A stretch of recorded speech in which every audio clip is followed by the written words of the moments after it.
raha mitoy ny letrezana ataony mpitondra itoy ny korontana politika hoy Rivo Rakotovao.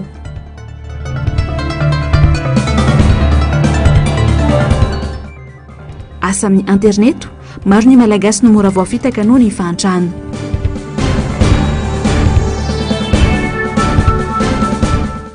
Sarandalana toliary Antananarivo tsy misy fiakarany. Tomboko lasy tomboko vavy falitafahoana manao ny tenako anatin'ny fampahalalam-baovao ny MBS amin'izao fotoana izao manasana ohatra anaraka izany hatramin'ny farany manolotra ny araby ihany koa ary miraranao sahady anaraka ny fampahalalam-baovao hatramin'ny farany. Isantarantsika ny fampahalalam-baovao ary amin'izao fotoana izao ny mahakasika indrindra ny toe-karena dia bokatrosa tanteraky i Madagasikara. 705 tapitrisa dolara mahery izany ho an'ny faran'ny volana martsa tamin'ity taona 2024 ity. Tsisy fahagagana ho antenaina amin'ny mpitondra fanjakana nefa raha izao no andraindraina anarina ny toe-karena eto Madagasikara. Raha ho an'ny filohampanjakana teo aloha Rivo Rakotovao dia tsisy zava-baovao amin'ny taona ho avy raha toe-karena no resahina satria ny mamirapiratra no hainy fitondrana fa tsy ny tena mahasomarina ny vahoaka malagasy. Fa ny adadiny Asinandriamalala sy Manora Andriamalala. Ny firenena bokatrosa ny fampandrosoana tsy misy ilay mamirapiratra ny mamaika ny mpitondra fa ireo tena mahasoa ny vahoaka tsy hain'ny mpitondra. Io ny fehezanteny nilazany filohampanjakana teo aloha Rivo Rakotovao ny fahitany ny tontolo ny ara-toe-karena teto amintsika tamin'ny taona 2024. Ny farany volana martsa tamin'ity taona ity 705 tapitrisa dolara mahery ny trosa Madagasikara raha nitatitry ny ministera ny fitantanam-bola izany hoe 430 faingo 3 isanjato ny ari-karena fahoben'ny Madagasikara dia trosa avokoa. Arak'izany dia tsy misy azo antenaina ny fivoarany toe-karena eto an-toerana amin'ny taona 2024. Maizina be lafiny anankiray nandritra n'izay 5 taona lasa izay tsy nahita mihitsy ianao na ray na roa ngamba raha nisy ho iaho zavatra fotodrafitrasa fototra ataoko hoe fototra nafahan'ny fiarikerenantsika ny roso na lafiny angovo zany na lafiny amin'ny tontolo iainana zany ny sy ny fampandrosoana ny tontolo ambanivohitra mba sy ny tosika amin'ireo tolotra vato anatiny tsy mahita mihitsy ianao. Teleferika ve ny hitondra fampandrosoana eto amintsika mety mamirapiratra iny mety mahafinaritra ohatran'ny kilalao iny fa reny ny nampiseho hoe trosa be ny babena nandritra ny 5 taona izay nefa fampandrosoana tsy misy. Dia inona moa zany no mirakla ho tonga amin'ity taona 2024 ity dia raha amin'ny lafiny ara-ekônomia tena fampandrosoana zany everiko ny teniko tsy dia manantena ninina amin'ny 2024 satria ny ekônomia tsy misy zahatra petatoko zany. Etsy amin'ny lafiny indray ny atsika ny hoe mba fanondrana hitanany ivelany io potika io potika ny lavany potika ny girofle manahirana be ny letchi lasa monopole de fait fotsiny letchi sinsisa tontolo ambanivohitra io ny varitsika nafatra vary ny atao raha tsy magaga raha mitotongana be ny ariary dia ahoana ny novantsika ny petrole io mbola manana ny hery sy tanjaka be ny fitondram-panjakana ny ameny mibanga ao anatiny io mbola manana ny tanjaka be ny fitondram-panjakana ameny mibanga ao anatin'ny resaka vary ka ho vidiana lafo ny vary avy any ivelany dia ho amidy mora mba hamonjena ny olona noana mampitongilana amin'ny lafiny ara-ekônomika daholo zany. Tsy hampandroso ny firenena indrindra fa ny toe-karena ny fihetsiky ny mpitondra ankehitriny dia tsy heverana izy ireo no sady mamita bahoaka raha ny fizaran-javatra isak'izay metsika hanao mpandroso marina any Madagasikara. Ny jiro kely reny fa marina mety manatsara ny fiainan'olona any tokantrano reny fa reny ve nretina mpandroso reny le vonjy-tavanandro ohatran'ny vary kapoaka menan'ny olona satria ndrona izy satria maizina izy dia menao jiro tsisy maharatsy an'izany akory fa raha zany no lazaina fa zany no fampandrosoana famitahana vahoaka zany ka ny antenaintsika zany ny 2024 dia ny fahasahin'ny fanjakana amin'ny teny ny fahadisoan'ny politika izay napetrany ka mba hieritreritra ny lavidavitra kokoa izy hoe eny ary fa hanomboka zavatra maty-paitsika izy vokany afaka 3 taona efa taona 10 taona mba ho fampandrosoana Madagasikara. Androany 20 Desambra moa dia mbola miziriziry eo amin'ny 770 ariary ny euro iray izay isy fetraikany goavana amin'ny sosialim-bahoaka aoriana kely ao. Ny roa amin'ny 20 isanjato ny trosa io izay mitetina 740 sy 4 miliara ariary mahery apabetsika io dia trosa avy any ivelany raha ataony ka tsotsotra izany dia mila manefa sy vetsy ariary raha kely isan'olona ny malagasy 7 tapitrisa vaovailika tanteraka io trosa io. Ny vaovany sosialy kosa indray ary dia marary tanteraka ny sosialim-bahoaka eto Madagasikara amin'izao fotoana izao fa tsy takatra intsony ny vidim-piainana hoy indrindra ny olom-pirenena manoloana ny fiakarana tsy ankiato ny vidiny entana izay tsy afa-miala amin'ny andavanandrom-piainana. Miankina tanteraka amin'ny fandavan-tena ny mpitondra no isy ny fiatsarana na tsy eo amin'izay lafiny ara-tsosialy izay eto amintsika ho iatran'ny fanehoan-kevitry ny olom-pirenena sendra ny mialirary nombana sy tahiriny aina. Inona no atao aiza indray no ahita sakafo? Ireo no anisan'ny fanontaniana mipetraka voalohany vao miratra ny masony ankamaroan'ny malagasy isan'andro. Efa lalipakany amin'ny ankamaroan'ny tokantrano ny fahasahiranana no teraka ny tsy fahaiza-mitantana isan-tsokajiny eto amin'ny firenena ka zary lasa olana na dia ny fitadiavana ny sakafo indray mandeha isan'andro aza. Tsy ireo izay tsy hanasa irery intsony no miady amin'ny kapoaka isan'andro fa ireo manao asa tena, ireo mikarama isam-bolana mifofu volo vao mahita ny arotsaka. Miakatra daolidolo ny fidim-piainana indrindra fa mivary zany. Folo mianaka zao dia vary 5 kapoaka na 4 kapoaka. Zay zao dia atao mahampy ny folo mianaka raha tahaka ny any ambanivohitra ny aminay aloha zany dia zany.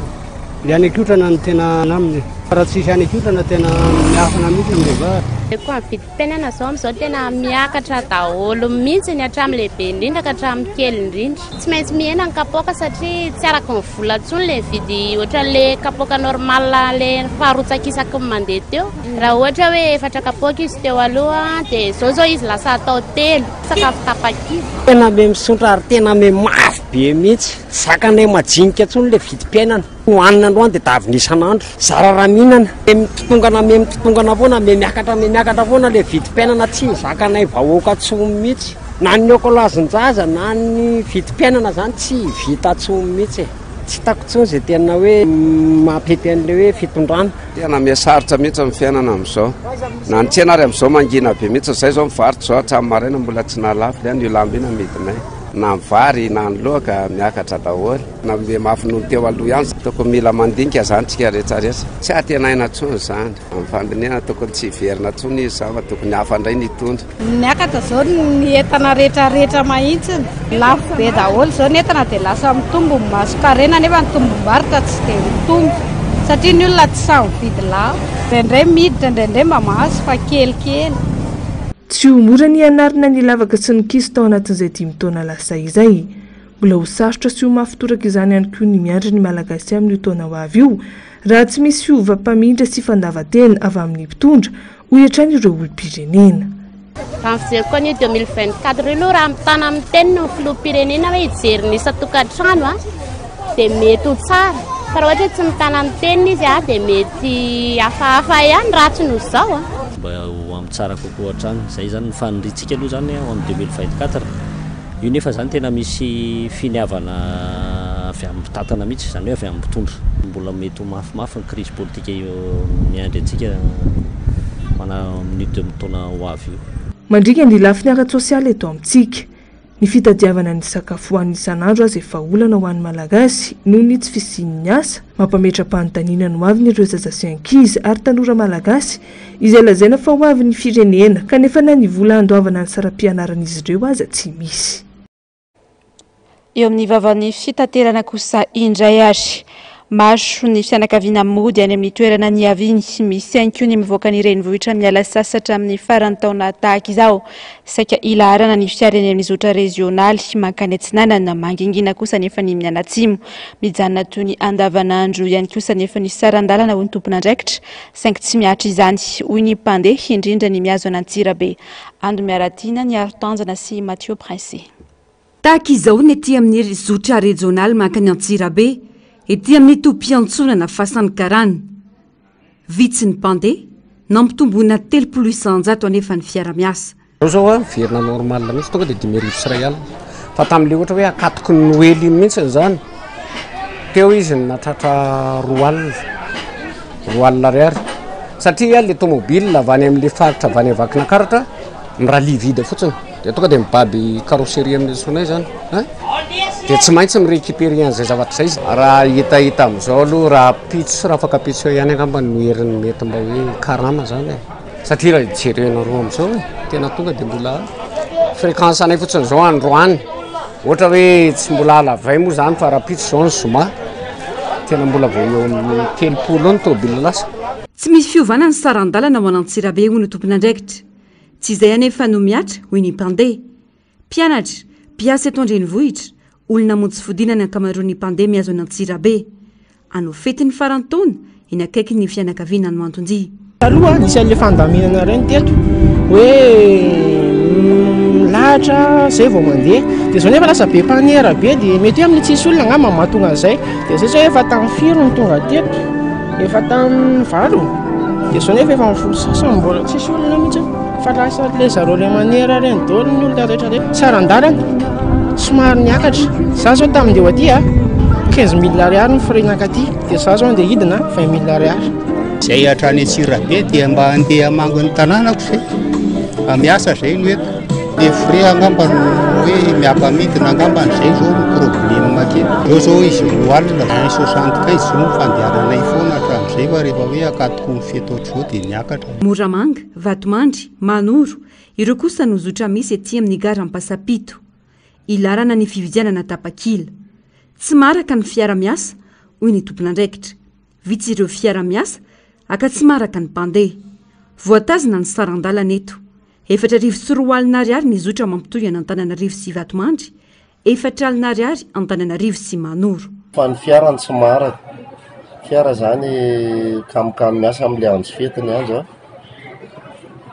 fetiny andro dia matahotra an'leo taraiky any ambany zareo satria any ambany tsisy olona afaka vitana fa nefa aty ambony ny betsaka ny olona midina amin'izao akatoko ny fety zao olona tsy dia mpivezivezy matetika zany le olona andeha amin'ny fetiny akamaroan'ny olona eo satria ny anaporofona zany tomobile mandeha tsy dia misy entana firy presque le olona no fety vakansy sy ohatr'izay zany le olona reny ho an'ity reny mpianakaviana ity efa ela no nanomana ny fandehanana monjy fialan-tsasatra amin'izao fety izao mamonjy zavokely dia manao vakansa ny tena marina mandeha any Moramanga efa fatao isa-taona isaky ny vakansa dia mandeha foana tapa-bolana foana isaky ny vakansa efa homanina dia mely hoe amin'izao indray ny saison vakansa dia mandeha lahatra be no ety tamin'ny folo angamba ny tonga teto dia mbola tsy teo tapitrana tomobile zao tazany ety amin'ireo toby fiantsona ny fiara ireo mpiasa ny ovin'ny ministera ny fitaterana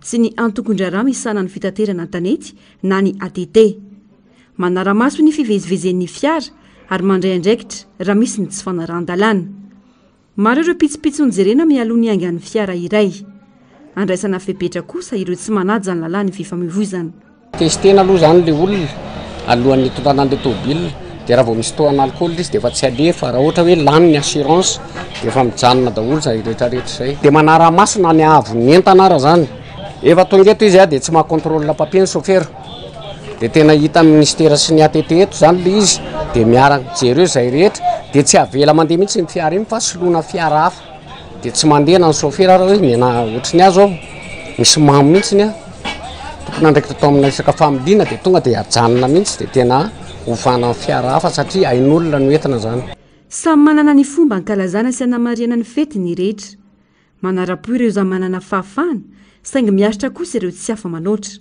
miaina amin'izay eo am-pelantanana tsy vitsy ihany koa ireo olona misafidy ny janona ao an-tokantrano rehefa fotoana ny fety toy izao tsy ampitombo ny fandaniana sy ny vola mivoaka manoloana ny fahasahiranana ny vaovao mikasika ny fitaterana izay hatrany ary dia tafisiakatra hatrany amin'ny iray etsy ariary ny sarandalana mampitoy ny Toliary amin'ny Antananarivo sy Antananarivo manakara amin'izao raha mbola 7 alina ariary izany tamin'ny herinandro lasa teo mitaraina manoloana ny zava-misy ny mpandehany amin'ireo faritra ireo manamafy kosa nefa ny tompon'andraikitra fa tsy nisy fisondrotana ny sarandalana ho an'ny miazo ny Toliary sy manakara manokana mialirary nombana tahiriny aina raha mbola 7 alina ariary ny sarandalana miazo any Toliary Antananarivo sy Antananarivo manakara tamin'ny herinandro lasa teo tato anatin'ny 420 ora nanomboka omaly nabekarandreo coopérative ora etsy ariary ny sarandalana mimenomenona manoloana ny zava-misy ireo olona izay te hamonjy ny fianakaviany amin'izao vanim-potoana ny fety izao fa nararotana tsotra izao ny zava-misy hoy ny nambarany tsy olom-pirenena mitantara ny zava-misy Antoliara ity tamin'ny alalan'ny Antso Tariby. Aty Antoliara tamin'ny herinandro lasa teo fito alina ny frais Antoliara Antananarivo. Io fito alina io tapaka tao anatin'ny diso fanjakana noho ny fiakaran'ny solika dia ny fitondram-panjakana no nanapaka azy sarandalana Antananarivo Antoliara fito alina. Ohatran'izay koa Antananarivo Manakara fito alina. Ankehitriny zao nanomboka omaly ampiakarin'ireo kooperativa mpitatitra ray hetsy ariary ny sarandalana Antoliara Tana Manakara. Betsaka ny vahoaka efa sahirana misy fanantenana voatery mijango sidiny sy manao lay fety bonane na fety farantaona any amin'ny fianakaviany. Zao fianarantsy Antoliara zao ny 4,5 androany antsika miteny zao fito alina indray ta fianarantsy Antoliara. Zay zany maha-olo-pirenenanay raha isinay hoe krisy vaovao indray zao anasahiranana ny fiainan'ny vahoaka zay efa sahirana sy fanararaotana an'ilay mponina malagasy zay ao anatiny fahasahiranana sy mba ao anatiny koa hoe fety farantaona zao. Manahy mafy ny amin'ny fisiana firaisana tsokombakomba ao anatiny ity fanararaotana mpandeha amin'ny fampiakarana sarandalana tampotampoka ity ireo olona ny toerana. Anoloan'ireo zavatra rehetra ireo zany mahita zay fa misy complicité hafahafa satria ny ministera nanao démission, directeur général ny ministera rehetra zany misy tsy mandray andraikitra tandrify azy indrindra ny eo anivony fitaterana ka manao antsoavo zahay fa tsy mety zao fanararaotana misy fanjakana ve tsika akatoko n'izao farantaona zao sy akatoko n'izao fahavaratra zao sy akatoko ny asairanana izay mihoapapana zao. Efa tsy raro ntsony zao zavatra atao zao. Trera ve ny mpitatitra tonga dia mampiakatra sara tsy mialina amboniny ilay tapaka teo. Fa efa navahitra na ahafahan'zareo mampiakatra an'izany nefa dia tsolika tsy miakatra. Tsy fandokandalana goavana misy fanararaotan'olom-pirenena goavana zany ao anatin'izay. Ny tsipaka ary nanamafy ny lehibe ny toby fiantsonana taksi borosy etsy amin'ny fasankarana miandraikitra ny zotra mianatsimo fa tsy nisy ary tsy misy ny fampiakarana sarandalana amin'izao fety izao. Raha nanontaniana mikasika ity fampiakarana sarandalana ho ray etsy ariary ity ny tenany. Raha ny fanazavany tamin'ny Antso Tariby dia mety ireo fiara-pitatitra tsy ara-dalàna na clandestin no ambatsika izany fanararaotana ny mpandeha izany. Nanentana ny rehetra nantona ny Brown Coopérative ity tompona andraikitra ity amin'ny fividianana tapakila ialana amin'ny fanararaotana tahaka izao. Ny vaovao mikasika ny fanomanana ny fety izay hatrany azy fanao ny manana ny fahafahana ao amin'izany ohatra rehefa krismasy sy ny farantaona toy izao no mampanjaitra akanjo. Io ihany koa ny fanaovam-bolo sy ny fikarakarana isan-karazany ataon'ny tsirairay indrindra fa ny vehivavy. Manoloana izany asa misy izany anefa ho an'ny mpanao volo sy ho an'ny mpanjaitra lamaody dia olana goavana eto amin'isika amin'izao fotoana izao ny fahisian'ny délestage sy ny fahatapahany rano. Fanadihadiany miala ranombana sy tahiriny anatrany. Misy arbetsaka ny asa raha hoarina tamin'ny taondasa saingy ny fahatapahan-jiro lavareny no manakana ny vola tsy hiditra. Ireo mpanjaitra akanjo lamaody raha nanaovana fanadihadiana mikasika ny asan'izy ireo amin'izao vanim-potoanan'ny fety izao. Nambarany ireto renim-pianakaviana ireto fa na dia eo aza ny fahasahiranana mianjady amin'ny tsirairay mbola misy indrindra fa ny vehivavy no mampanjaitra akanjo. Eo no mampanjaitra akanjo natokana amin'izay lanonana amin'ny faran'ny taona fa ao ihany koa ireo mampanjaitra lamaody entina mamonjy mariazy. Noho ny fahatapahan-jiro lavareny tsy atoandro tsy alina nefa dia misy amin'ireo asa ny voatery avototra sy hajanona noho ny tsy fahatrarana ny feim-potoana anaovana azy. Tsy vitan'izay manimba ny fifandraisana manolana ny zava-misy fa miteraka fahatsantoka ihany koa araka izao fanazavana izao. Lamodimodina tanora ireo no tena mandeha.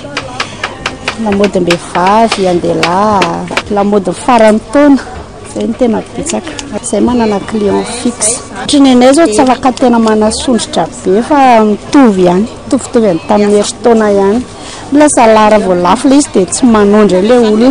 Ny tena olana sedrainay zao dia eo amin'ilay délestage na amin'ny andro na amin'ny alina dia tsy afaka tena manenjika be dia lasa mandainga fotoana amin'ilay client foana zay. Teraka fatiantoka ilay izy monika izy miasa par pièce dia lasa mihitsoka be ilay asa. Dia na ilay client ara ilay mpakasaitra. Ny jiro zao indray izy matetitetika dia mirehatra kely manimba zavatra be. Eo amin'ny 3 heures tapaka. ao anatin'le indray andro dia very 3 heures zany hoe efa avitana zavatra be dia be. Normal ihany izy fa tsy atao hoe betsaka, tsy atao hoe kely. Vitsivitsy sisany hoe manjaitra akanjo krismasy hoe farantaona fa efa mandeha amin'le mariazy iny daholo. Le thème-na mariazy ohatran'izao thème-na mariazy. Herinandro aloha zany zao 10. Le stage aloha no tena sedraina maro. Ianao manenjika an'le zavatra olona nefa le jiro tapaka. Dia zay tratra ihany ny raisina moa dia zay tsy maintsy atao somary manenjika kely amin'ny alina. Le tena client zany tsy avotsitra fa le olona vaovao avotsitra. Misedra olana ao anatin'ny fahatapahan-jiro sy ny fahatapahan-drano mifandimby ihany koa ireo mpanao volo. Miankina amin'ny herinaratra sy ny rano ny asan'izy ireo, saingy izao simbain'ny délestage lavareny izao ihany koa. Votsotra ny mpanjifa tsy mahandry ny fiverenan'ny jiro sy ny rano ka miteraka fahatyantoka ho an'ireny toerana fanaovam-bolo ireny ihany koa ny zava-misy. Tsena tamin'ity taona ity aloha zany tsy mitovy amin'ny tsena isa-taona. Sarotra amin'ny fiainana dia midina manaraka izay ny tsenan'ny mpanao volo. Ny hena moa zany ny hena fa tsy hoe tsy misy par rapport à isa-taona. Tsy nampiakatra prestation mihitsy izay fa mitovy amin'ny prix-na isan'andro ihany. Ny olana amin'izao aloha zao voalohany indrindra dia jiro. Jiro zao tapaka foana dia ny rano koa manaraka an'izay. Misy fotoana tapaka. Fa tsisy moa zany ny jiro dia tsy misy ny rano dia tsy afaka miasa mihitsy ny mpanao volo rehefa tsy izan'ireo. Any tena misy fatiantoka kosany aloha satria raha ohatra hoe tsy maharitra an'le jiro tapaka izao ny olona dia lasa. Dia efa fatiantoka ho anao iny.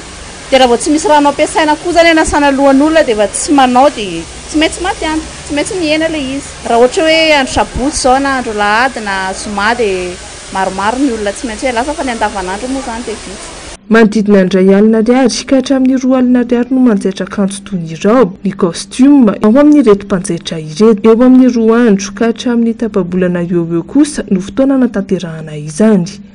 Ho an'ny fanaovam-bolo indray, miankina amin'ny atevina sy ny halavan'ny volo no sarany alaina amin'ireo mpanjifa. Eo amin'ny pejiny finoana kosa indray ary dia alady miavaka ho an'ny fiangonan'i Jesoa Kristy eto Madagasikara ho an'ny FJKM sy ny mpino kristianina ny alady farany taona toy izao sy ny fitsenana ny taom-baovao any an-tranon'Andriamanitra. Fotoan-dehibe ho an'ny rehetra azahoana mandinika ny lasa hanatsarana ny ho avy. Misy hatrany fotoam-pifanipoam-pivavahana ny 30 Desambra sy ny voalohany volana Janoary. Tsy misy atao sakana ny ahatanteraka izany. Ando miaradiana ny aro-tanjona sy Mathieu Pressy. Telomandro sisa dia ivalo ny titaona 322 ity. Efa somebiseby ny rehetra hanamarika izany na ny isam-pianakaviana na fikambanana sy ny maro hafa. Fiara mivavaka, antsakira, toriteny, vavaka fisaorana, fandraisana tsodrano ary fiara misakafo. Ireo no manamarika ny fotoana ny fiangonana amin'ny famaranana ny taona sy ny fandraisana ny taom-baovao 422. Mazava ny any fiangonana teboka telo no tsy mainty fantarina rehefa marana ny taona. Voalohany dia misaina n'izay vitany tao anatin'ny lasan'ny taona rehetra izy. Inona ny vita? Inona ny vita? Ao anatin'izany hoe inona ny vita zany no manombana ihany koa izy hoe inona ary no tsy vita tao anatin'izay. Rehefa fantatra ireo anankiroa ireo dia mahatonga ny olona anankiray kristianina na ny fiangonana hitodika amin'Andriamanitra ka hisaotra an'Andriamanitra tamin'izay vita fa mangata-pamelana amin'ny tombo kosa na mandiny tena fatratra tamin'izay tsy lavorary lasa zay taona 322. Igadona ny taona 422. Miteza ho olom-baovao. Iavao ny saina, iavao ny fanahy, iavao ny fo, ny toetra, ny fitondran-tena, manana tanjona, manana vina ny tsirairay avy. Marobe ireo kristianina resy lahatra monjy fiangonana rehefa fety tahaka izao. Mamaran'izany ihany koa any an-tranon'Andriamanitra. Tsy misy tokony asakana ny rehetra tsy hanatrika izany handray fitahina sy fahasoavana ary famelan-keloka. Taloha dia tena mihasarotra ny fiainana ary ao anatiny zany hoe fahasahiranana atrehana na niady ara-panahy zany na niady ara-nofo zany dia mampitodika kokoa ny olona amin'Andriamanitra. Dia io mametraka ny fiainana amin'Andriamanitra io mazava loatra moa zany fa tanjo ny fanimpom-pivavahana isaorana an'Andriamanitra sy ametrahana ny taona vaovao eo am-pelatanan'Andriamanitra.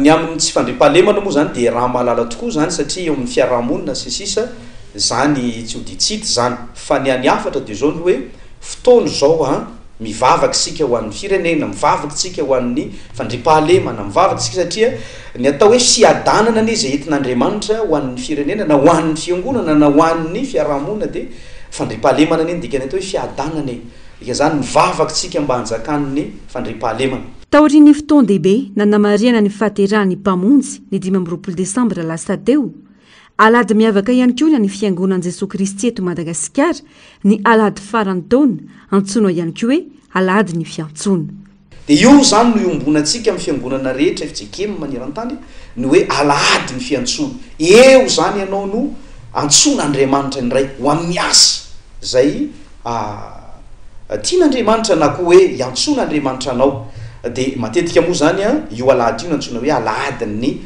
sefala na ny setra na sekoly fanomanana laika de ahafahanao ndray hoe androso mpitoroteny asa iroso mpiandry asa iroso katekista sy ny sisa de zao ihany koa moa zany zao no mameno ny dossier ho an'izay terotsaka ho amin'ny fanadinana idirana amin'ny toeram-panomanana mpitandrina sy ny sisa rehetrarehetra zany de zao ny fanomanana ny rehetra fa antso ihany koa satria zao fotoana zao de fotoana ny fiavaozam-panahy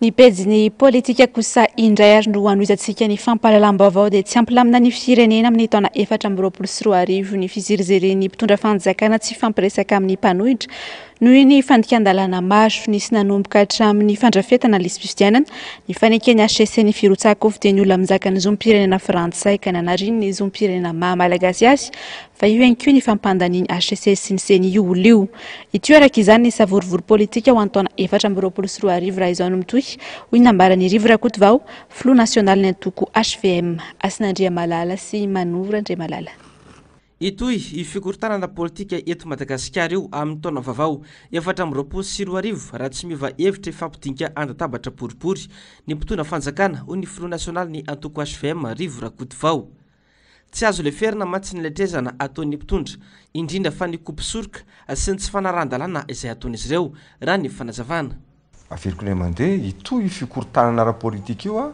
satria tsy nisy zavatra mbany roso mihitsy nakany amin'izay fanaran-dalàna zay ny dedaviny tsy mitady hafa raha ohatra ny roso tanatin'ny fanaran-dalàntsika dia ny raisina tanandroa sy ny mena tsotrano mihitsy zay lany ao tanatin'izany ka hoaviny tsy maintsy hoaviny fitondram-panjakana anao ny fifidianana hafa satria tapitra koa mandahan'ireo député sy maire ary ny conseiller eo ny resaka région zay tokony ho atao satria tsy manara-dalàna koa reny hoe gouverneur reny mbola ao koa ny faritany zany ve ndeha ho atao daholo ao anatin'io lisy-pifidianana sy ny fomba mampanao anatin'ny lalàna samihafa io ka ho atao ambonin'izay tsy fanaran-dalàna zay daholo ve ny zavatra eto amin'ny fitondram-panjakana eto amin'ny firenetsika zay mahatonga ny hoe raha nytoana 2024 na zany mba ho any amin'ny tsaratsara kokoa resahan'ny be da be io na ny atao anatiny zay eo amin'ny mpanohatra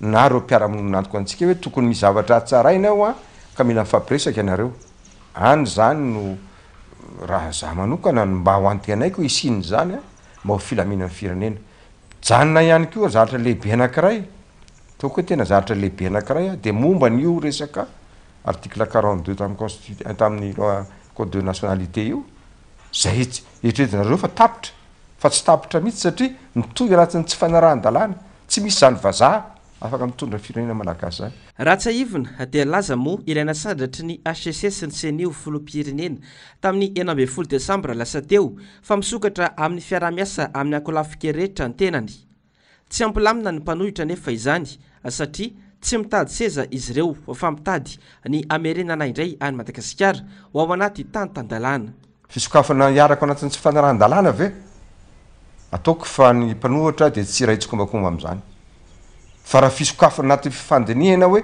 ahoana ary ny andaminana an'izany fa tsy fisokafana iara hitondra ao anatin'izao tsy fanaran-dalàna zao zavatra lehibe tsy mitovy zany fa raha hoe andao ary tsika zay fomba ahafahana manala an'izany olan'izany ka ho an'ny tsaratsara kokoa de tena misokatra mihitsy am'varavaran'ny mpanohitra zay SVM de tena tonga de miditra mihitsy zay raha hoe ahoana reo lalàn'ireo inona zany lalàna tokony hovana ahoana ny aneketsika an'izany anao référendum ave tsika ohatra mba hanekeny an'izany hoe eny ary fa afaka mitondra n'ity firenena malagasy ity filohampirenena mizaka zoam-pirenena hafa dia miditra atin'izany antevitra zany zay raha zany ny fisokafana. Hatreto tsy tantaratra amin'ilay kandida-panjakana ny fanetretena sy ny fitiavan-tanindrazana ka namaliny ny antso ny mpanao politika ny ray aman-dreny ara-drazana sy ny ara-panahy mba hiroso amin'ny fifampiresahana. Tsy fantatra mazava moa tena antony tsirisony amin'ny fifampiresahana mba andaminana ny firenena io. Ny vavaon'ny politika izay hatrany tsy misy fahagagana rehefa ny lohany matsatso dia tsy misy azo antenena ho ny olom-pirenena raha nanio ny heviny mahakasika indrindra ny governemanta vaovao hitsangana eo ampitsarana azy ny zava-bita tao anatin'ny 5 taona izay. Tsy nisy fampandrosoana vanina fa fiemorana hatrany no ny ainana ary mbola ampiainana ny vahoaka malagasy ankehitriny. Ando miaratiana ny Aro Tanjona sy Mathieu Prince. 10 taona teo amin'ny fitondrany Rajoelina sy ny ekipany. Tsy nisy fampandrosoana vanina nanahitra izany teto fa fiemorana no nisy ho ny olom-pirenena. Efa imbetsaka nisy olona ny mpikambana nandrafitry ny governemanta sainginy teo ihany no teo. Tombotsoa manokana ny betsaka fa tsy misy vahaolana ho an'ny sarabaibe bahoaka ho ny fanazavana. Tsy misy azo antenena amin'izay governemanta hitsangana eo raha mbola ny fanao ihany no miverina. Tsy isy fahagagana ihany koa ny fiainam-bahoaka raha mbola tsy mahomby ny fitantanana. Dia izay olona tokony afaka mahavita tsara ny asa ohatra hoe dia olona zany zao ministera ny varotra olona tokony manana zany diplôma na varotra zany fa tsy misy an'le hoe tia namako na ity zao sala am'izao tokony samy tsaka jereo fotsiny zao ifako atao voatra fotsiny ifako fitoana moa na Antananarivo na Antananarivo fako foana mamparely le zavatra zany hoe rehefa misy olona miteny moa zany dia tsembana ny vavany tonga dia bon iny tsy izy iny miaraka eo ianao zay izay olona nametraka ny governemanta no tokony andraikitra satria ianao ray aman-dreny no mitantana ny zanaka ao afa ataoko mazava ny ray aman-dreny no mitantana ny zanaka rehefa iny fa tsy mety zay zavatra zay dia raha teo mako hoe izy nanao filaza nefa nle izy manao izy fa tsy mety traikany amin'ny fiainam-bahoaka le zavatra ataony. Le mpitondra zany na ny filoham-pirenena na le ministra fa le ohatrany hoe hikatsahana tombontsoa ny tena sy tiana fa tonga tsy mijery raha ohatra hoe fampandrosoana zao tokony hoe sosialim-bahoaka aloha ny jereny voalohany fa tsy hoe tonga dia any amin'ny manara-penitra tokony efa any ary zany tsy hoe ratsy le izy fa ohatrany hoe tokony voalohany indray lasa farany.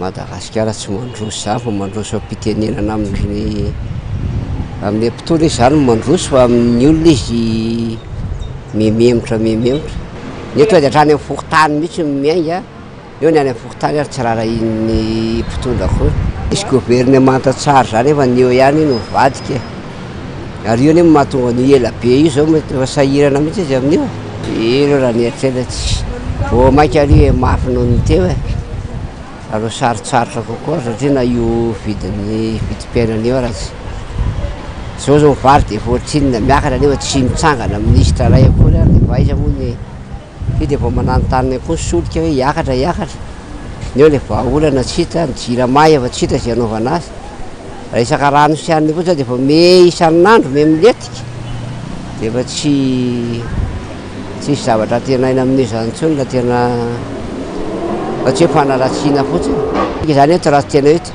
ohatra hoe somary gejaina kely mihitsy zany migasy mihitsy tsy tafavoaka zany fa dia iandry misenasena sy kizarazara fotsiny. Ny vidim-piainana tsy voafeh miakatra andro manalina ny fiainam-bahoaka tsy zarizary lalina ny antsana manasaraka ny manan-karena sy ny manitra tsy misy Madagasikara mandroso fa miemotra ny ainan'ny malagasy ary hitany masony izao tontolo izao. Anisan'ny vaovao oraka teny amin'ny tambazotra tserasera ny mahakasika indrindra ilay antsoina hoe plateforme QCStar ity farany izay lazaina fa fomba azahoam-bola aingana ary asa tao amin'ny alalan'ny internet maro noho ny malagasy izay roboka sy voafitaka tamin'ity plateforme ity.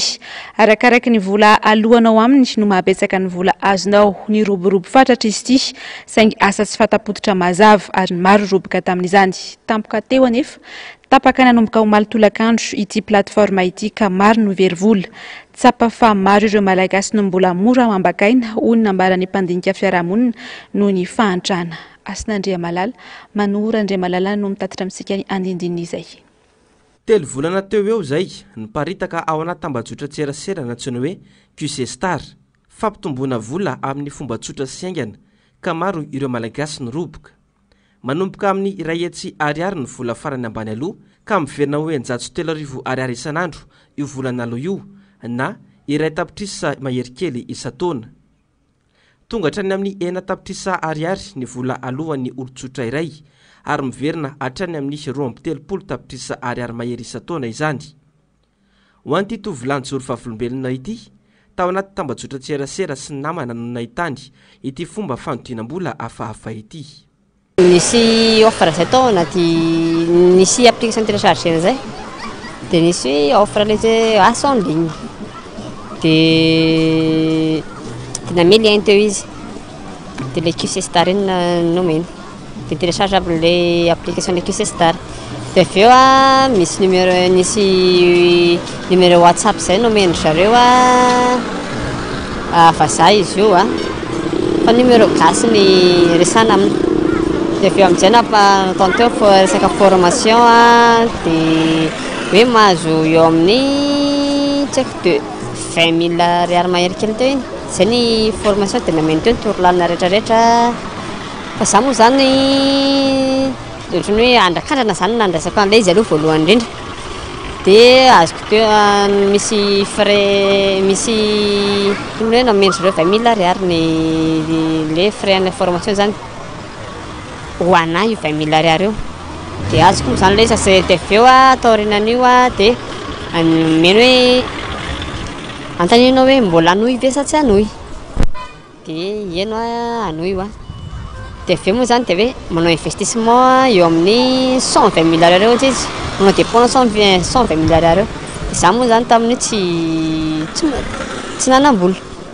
Dia hoe mbola tsy manam-bola ao za dia izay za moa zany ny hoe amin'izay andrakandran'izay fotsiny dia tsy tafarobaka tamin'ilay izy. Taorian'io fifanana io dia nisy ny vola nomena ireo mpiofana ary manomboka io ihany koa ny fandrotsaham-bola nataon'ireo izay liana. Misy safidy zany nomendrareo hoe raha manao an'izao ianao dia zao vola azonao, misy hoe $20 ny azonao. Dia ohatrohatr'izay ihany any ambany arakarak'ilay izy. Dia arakarak'ilay vola azonao ny petrabola ataonao amin'ilay izy. Le dépôt zany io. Dia arakarak'izay ny azo amin'ilay izy. Ho an'ny mpandinika fiarahamonina, mafy loatra ny fasarana na mianjady amin'ny tsiraray ka mora voafitaka. Eo ihany koa ny amafy ny serasera ataony avy any ivelany, mahafantatra ny fahasaranana izay misy eto Madagasikara. Voalohany indrindra aloha dia fantatsika, hitatsika, iarahantsika mahalala ny fahasahiranana, ny fahantrahantsika indrindra hoe ara-bola.